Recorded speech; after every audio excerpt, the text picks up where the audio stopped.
তো বন্ধুরা, এরা হচ্ছে তিনজন যমজ বোন, কালকেই এসেনি। তোর নাম কি? আসমা।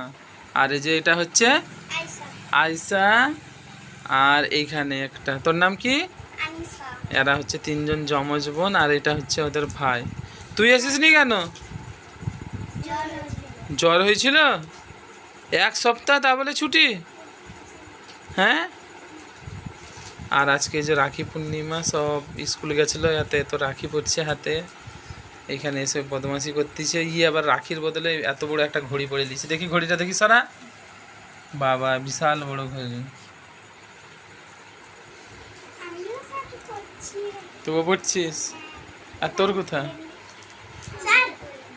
হ্যাঁ, কেন পড়িস নি? ভাল লাগেনি? আর কি হলো? মুখে মুখে মুখে দে, কি ওইসব মুখে দে।